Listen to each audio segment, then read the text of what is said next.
the one thing that got my baby to start sleeping at night is starting solids. So today I'm going to teach you everything we did on our solid starting journey. If you're an anxious mom like me, starting solids is terrifying. I'm going to show you everything that we did when we were ready to start solids with our baby, how we picked between baby-led weaning and purees, how we knew our baby was actually ready to start solids, and meal prepping.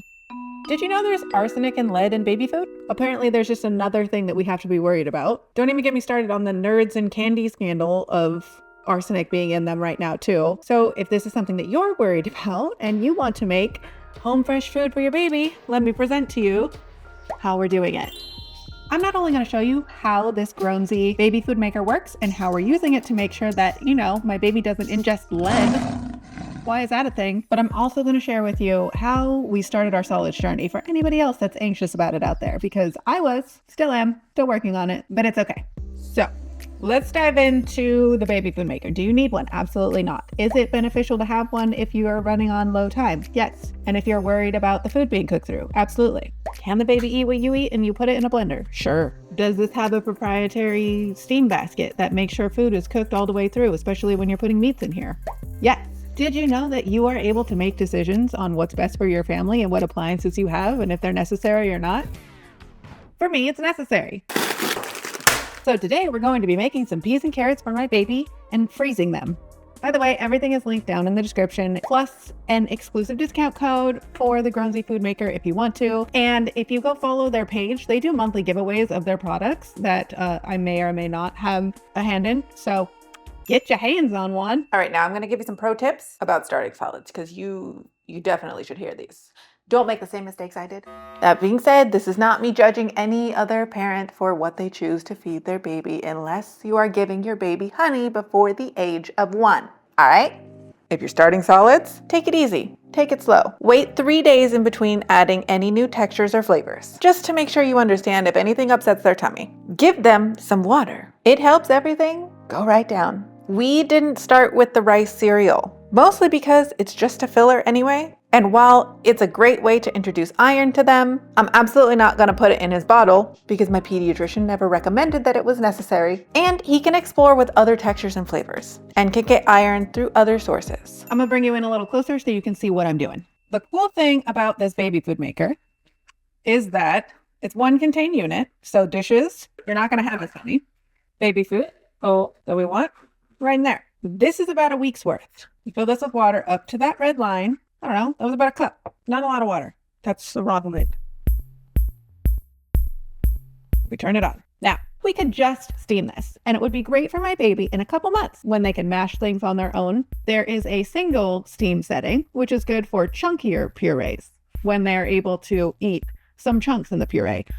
But right now, we're doing a dual steam setting, which for 25 minutes, we're going to let this steam so it is a creamy, smooth consistency, which is great for my baby at 6 months. Do your thing, chicken wing.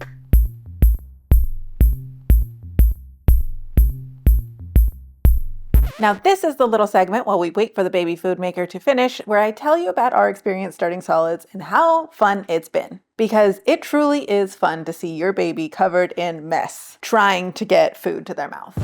Adorable. We did have to put him on digestive rest a couple times though because of the poop cramps he was getting. He's always had digestive issues, if you remember my gassy baby video. And the one thing we figured out that finally started working is he needed water. Go figure. Trust me, he was getting enough breast milk, but something about water just helped the digestion process. We figured this out because he was eating the rag in the bathtub and sucking on it. And the nights that he didn't get a bath, the next day he wasn't as regular. The nights he did get a bath, he was pooping fine. So water in a sippy cup or a bottle has become part of our daily routine and habit. In addition to him continuing to drink dirty bath water, because you're gonna tell a baby to stop doing something? Please. Oh, and remember at the beginning where I told you about arsenic and lead in baby food? Yeah. A lot of store-bought foods have arsenic and lead in them. Also, there is a new study out, here it is, talking about how baby foods on the shelf add a lot of preservatives and fillers and things that babies don't need, which can lead to preferences later in life and unhealthy habits. Not a real surprise, we understand processed food is bad. And things sitting on the shelf for up to 2 years should not be the core of our diets for anyone, not just babies, okay? That being said, don't guilt yourself for buying some of the store-bought purees as an easy way to introduce a new texture or flavor. We have bought some. I have some recommendations for you, and I'm an affiliate with Serenity Kids, which was one of the first purees that we bought. The reason I like them, they have interesting flavors. Ain't no way I'm cooking bison for my baby at home. Like, what? I don't even make that for myself. They're also limited ingredient, which is really important.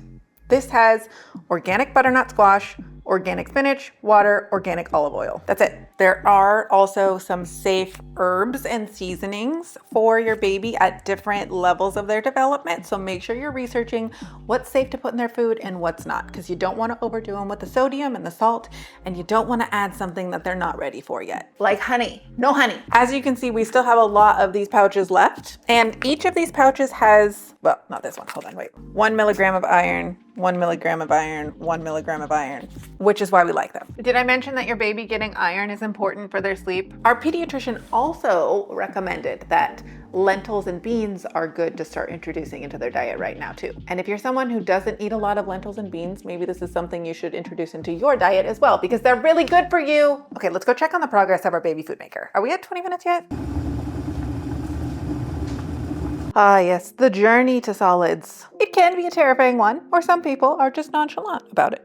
You know, and if that's you, great. Couldn't be me though. This is also something that I talked to my therapist extensively about, because I had an eating disorder when I was a child. So everything related to making enough milk, making sure that he has the right foods, all of that has been anxiety provoking, which is great. Love that for me. But here's how we do it. Scared, because baby's gotta eat and mama needs to sleep. And eating solids has helped my baby sleep. So how did we know he was ready for solids? Well, one, we talked to the pediatrician. Our pediatrician actually cleared him for solids around 4 months. We were not ready then. The signs you wanna look for is that they can sit up assisted. What we looked for is if we were able to hold his legs and he was able to maintain the core balance in a sitting position. That's what we wanted to see. Was he looking at us when we were eating and kind of following the movements and or grabbing for things and bringing them to his mouth? That's a big one, because you want them to be interested in the food while they're eating it, because in the first parts, it's just about exploration. For the first 3 months of giving them solids, it's not about calories. It is quite literally about exploring textures, flavors, and taste. But also getting some iron in there, really important, because their iron depletes at around 6 months. So giving them iron-rich foods is actually what's going to help them sleep better at night. If you don't believe me, give your baby some spinach, see how they do at night. Something important to note about our solid journey is we started and then we stopped. And then we started again and then we stopped. Once you start giving them solid foods, you do not have to give them solid foods every single day. If they are having trouble with it, if you're seeing they're getting really gassy, constipated, something's upset in their tummy, give them a digestive break. Whatever you feel the pace you want to go at is, cut it in half and then cut it in half again, because your baby does things slowly. And patience is key. We started with little tiny bites of avocado off of my plate on my finger. He did so great with that and absolutely loved it. But then 3 days later, we were giving him avocado when his tummy got backed up. So we were like, let's scale it back a little bit. That was around 5 months. So again, don't feel the pressure or need to start solids immediately. They need this, they have to do it. This is a milestone. Take the pressure off of yourself and your baby and just have some fun. That being said, please make sure you're doing your research on what foods your baby can and cannot have in that first year. Honey, absolutely no go. No botulism for the baby. Eggs, I think also are at 1 year. You don't want to start anything with any additional added sugar. So that means flavored yogurts, candy, cookies, chocolate milk, you know. No excess sugar. Their little livers can't handle it yet. There's also some foods that you want to start a little bit later and some you want to start a little bit earlier. I know everyone likes to say, do veggies first. It's an old wives' tale. You can start with fruits, you can start with veggies, you can start with meats. What's important is giving them a variety of flavors and textures to explore. And that's what they're doing in the first 2 months of starting solids. Irregardless of when you start, the first 2 months of them practicing and learning the depth of their mouth, how far they can stick things in, how to grab a spoon, what it feels like to move things around in their mouth, how their tongue works when they're swallowing. All of that is what they're learning when they're first starting solids. And of course, the dreaded gagging. It sounds like they're dying. It sounds like they can't breathe. But if you can hear noise and it is loud, it is good. That's literally their reflexes learning how to eat. It's an important step in them being able to consume food, unfortunately. Silent, that's when you finger something out or do the Heimlich or I don't know. Go get CPR certified for your baby because it's a lot different than CPR certified for an adult, and you're gonna wanna know what to do in an emergency situation. Also, the life vac, a very handy tool to have in your house for adults or children who are choking for any age. It doesn't matter if it is a carrot getting stuck in their esophagus or a Lego. The life vac can help pull it out. Pro tip number 3, give yourself some grace. If you're not able to do it every single day, that is a-okay. Pro tip number 4, oh, this is an important one. Do not be tempted to feed them at night or in their last wake window. When you're first starting out, their digestive system is learning a whole new skill. If your objective is they stay fuller longer so they sleep through the night, your brain might go to the conclusion of, oh, I should feed them later in the day. That is the wrong conclusion. Do not do that thing. You will hate yourself. Everything is bad about that. Please, I'm begging you. Learn from my mistakes. In fact, we're now working on not feeding right before we go to sleep. We boob, then bath, then book, then bed. Imagine that. It actually made my baby sleep longer.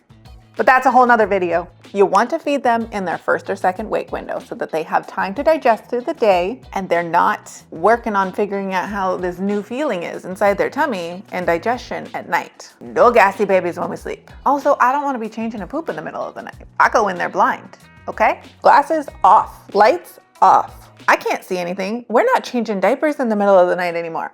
At this point, I'm sure I'm getting a lot of opinions of people who think that they know everything because they've fed a baby a couple times. I am welcome to the suggestions and experiences you have of starting solids with your babies. I am, however, not asking for any advice on this particular topic because this is something I research heavily on my day job a lot. So this one's gonna be between me, our pediatrician, and all of the scientific studies that I read. But I wanna hear how your baby did with solids and how messy they were because it's adorable. This is also the stage of life where they're using a lot more things. And there's a lot of product suggestions that I have for you, including the Chippy.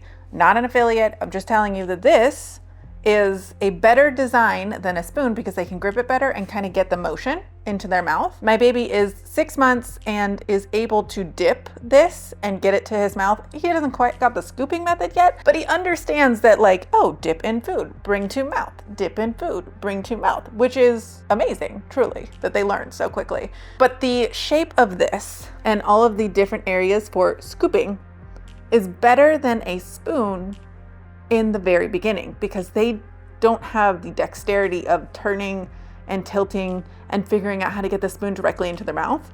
But this, much easier motion. So just for consideration. Again, everything will be linked down below. Do you need anything to give your baby solids? Really? No. The first things that we fed our baby was an avocado off of my finger. So you're not doing anything wrong by not having them. You're not doing anything right by having all of them. And I'm sure right now you're asking me, well, how much food do I give them? How do I know what's too much, what's not enough? Again, 1 to 2 tablespoons for the first couple months. They do not need the calories from the food. It is just about the texture and the flavor. So you don't want to overload their system and give them too much because you're going to stretch their poor little stomachs. And they can't hold that much food. You also don't want to deter them away from the milk that they're drinking, which is still their core nutrients for the entire first year. All right, timing. Timing, how do I know what my baby's feeding schedule is? Here is a mock schedule of what it looks like for us now because I track everything diligently in our app. 7 a.m., we wake up and we eat. Then we go 3 hours between eating, which he goes to bed for a nap at 9 a.m., wakes up around 9:30, 10, and we'll eat. 1 hour after that is usually when we do solids. That 1 hour gives them just enough room so they're no longer full from the breast milk, which is important. And it's in between, so it leaves them enough time to digest before feeding them again, which our next feeding is after our next nap at noon. whenever he wakes up from that, usually around 1 o'clock. If your baby is still sleeping 30 minutes, that is quite normal as well. We just got out of that habit, and we were starting solids way before that as well. You still want to go an hour after you fed them last, and then give it maybe 30 minutes to an extra hour between the next feeding, just to give them a little more time to digest, because they're gonna be more full because they have more in there. And you don't want to be spitting up carrot puree everywhere with breast milk. Ask me how I know. Go ahead, ask me. Inevitably, you're gonna make mistakes. You're also learning this like your baby is learning this. So give yourself some grace, go with the flow, and comfort your baby. And if they don't like a flavor or texture, try again in a couple weeks. Trust me, they have no idea what they like right now. I am a big believer that our kids' preferences and willingness to try new things comes from how they experience us. So if we're eating a variety of things, offering them a variety of things, continuing to go back and show them that it is safe to try new things, the likeliness that they're going to be a picky eater is way lower. Good luck out there. All right, let's go blend our peas and carrots. We done. Coolest thing about this system is now that it's done, you dump it right in there with all the water, you put the lid back on, and we blend. We want a good puree. Really good puree. Again, we're at the stage where we want it to be silky smooth, so it takes that much time. Now, 2 tablespoon portions in our little freezer tray, and this will last us the whole week. And now I just plop this right in the dishwasher. Done. And in the freezer. This bag cost me less than $3. And I used, feeding your baby is not going to be as expensive as you think. I hope, at least for the first couple years.